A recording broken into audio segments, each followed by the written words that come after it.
રાષ્ટ્રીય પછાત એકતા મંચ અધ્યક્ષ મંજીભાઈ સોલંકી દ્વારા બોટાદ જિલ્લા વિકાસ અધિકારી શ્રીને આવેદનપત્ર આપ્યું હતું। બોટાદ તાલુકાના સમડિયાળા નંબર 2 ગામે આવેલ પાણીનો અવેડો જે રાજાશાહી સમયનો છે તેને નવી ચૂંટાયેલ સભ્યો દ્વારા તોડી પાડવાનું કાવતરું કરવામાં આવ્યું છે અને તેની અમોને જાણ થતાં જ આવેદનપત્ર આપીને વિરોધ કર્યો છે કે આ અમારા ગામનો ઇતિહાસ છે, ખતમ કરવાની કોશિશ કરી તો ઉગ્ર આંદોલન કરવું પડશે અને મોટો વિરોધ સર્જાય તેવી શક્યતા દેખાઈ રહી છે, એટલે લાગતા વળગતા અધિકારીઓ તાત્કાલિક કાર્યવાહી કરવામાં આવે અને આ અવેડો સલામત રહે તેવી માંગ સાથે આવેદનપત્ર આપ્યું। મંજીભાઈ સોલંકી, કેશભાઈ મકવાણા, અર્જણભાઈ ભરવાડ, કનુભાઈ ભરવાડ, જયરામભાઈ તાવિયા, વિઠ્ઠલભાઈ સાપરિયા, ગૌ રક્ષક અધ્યક્ષ સામતભાઈ જેબલિયા, ગૌ રક્ષક અધ્યક્ષ મુકેશભાઈ કંજરિયા, ઇમ્તિયાઝભાઈ, ઇમરાનભાઈ કળથરા, નૂરમોહમ્મદભાઈ દાયમા, જાકીરભાઈ સંદીપ, પત્રકાર જયદેવ વી મંડેર। મારું નામ મંજીભાઈ સોલંકી, રાષ્ટ્રીય પછાત એકતા મંચ રાષ્ટ્રીય અધ્યક્ષ। હું બનાવ બનાવ તો એવો છે કે સમડિયાળા નંબર 2 ગામે, આમ તો સમડિયાળા 2 નંબરની આખા ભારતની માલિપા જે હિન્દુત્વના નામથી બનેલી સરકાર પહેલા મુસલમાનોની મસ્જિદ તોડી, અયોધ્યાની માલિપા ગિરજાઘર તોડ્યા, અત્યારે આખા ભારતની માલિપા હિન્દુઓના મંદિર તૂટી રહ્યા છે। તો હિન્દુત્વના નામથી બનેલી સરકાર અને ગાય માતાના નામથી બનેલી સરકાર અત્યારે ગાય માતાના આવેડા પણ તોડી અને પોતાના સ્વાર્થ માટે એનો દુરુપયોગ કરવામાં આવી રહ્યો છે।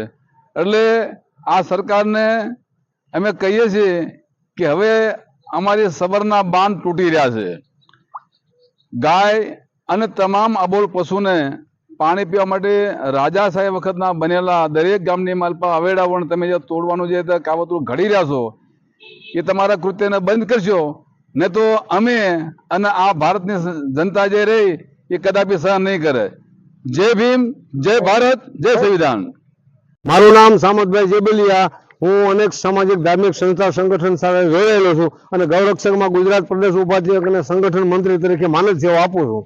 કલેક્ટર ઓફિસે અહીંયા કલેક્ટર ઓફિસ આવવાનું કારણ એ કે સમડિયાળા નંબર 2 ની માલપા અસામાજિક તત્વો દ્વારા ગામની માલપા જે ધરોહર વર્ષો જૂનો જે અવેડો છે એ લોકોને તોડી પાડી અને તે જગ્યા ખાલી કરાવીને એને જે કાંઈ બીજું એ લોકોને એનું આયોજન હોય તો એનો અમારે સખત વિરોધ છે। કારણ કે ત્યાં વર્ષોથી ગાયો ભેંસું બળદ અવેડામાં પાણી પીતા હોય અને એ અવેડો તોડી નાખે તો અબોલ પશુ હેરાન થાય। અમુક રેઢિયાર પશુ પણ હોય, માનો કે જેને માલિકીના ઢોર ઘીરે પાણી પાય, અમુક રેઢિયાર પશુ પણ ત્યાં પાણી પીતા હોય, ત્યાં અવેડો તોડવાની લોકોની પેરવી છે। તો અમે ગૌરક્ષકો અને બધા સામાજિક કાર્યકરો મંજીભાઈ બધા સાથે અમે એનો વિરોધ કરીએ છીએ અને જો છતાંય અવેડો તોડવામાં આવશે તો સમગ્ર ગુજરાતના ગૌરક્ષકો જીવદયા પ્રેમી એકઠા થઈ ગાંધીનગર ગાંધી ચિંતા માર્ગે અમારા ઉપવાસ માથે બેસીશું। એમાં જે કોઈ અનિચ્છે બનાવ આવશે તેની સરકાર છે જવાબદારી રહેશે। જય હિન્દ, જય ભારત। મુકેશભાઈ કાળુભાઈ કંજરિયા, આંતરરાષ્ટ્રીય હિન્દુ પરિષદ રાષ્ટ્રીય બાજુવાળો। હું બોટાદ તાલુકા ગૌરક્ષક પ્રમુખ છું। બરોબર, આપણે આવું ગાયું રહી એ બચારી દૂધ આપતા ગઈ માતા પછી રેડિયા થઈ જાય છે। બરોબર, પછી અમુક આવે છે અવાડો પડવાની તૈયારી છે। બરોબર, સમજ્યા 2 નંબરમાં એ આપણે પડવું ન પડે એવી આપણે વિનંતી છે। જયરામભાઈ તાવિયા, રાષ્ટ્રીય એકતા મંચના મહામંત્રી।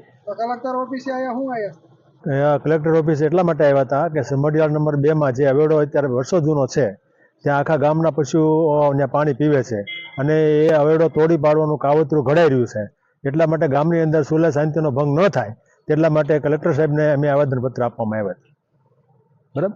ભાઈ ભરવાડ, શું બનાવ એવો બન્યો છે કે અમારા ગામના પાદર જૂનો કેટલા વર્ષોથી અવોડો છે અને અત્યારે હાલ તોડવામાં આવ્યો છે। આપણે એ અવોડો તોડવા દેવાનો નથી।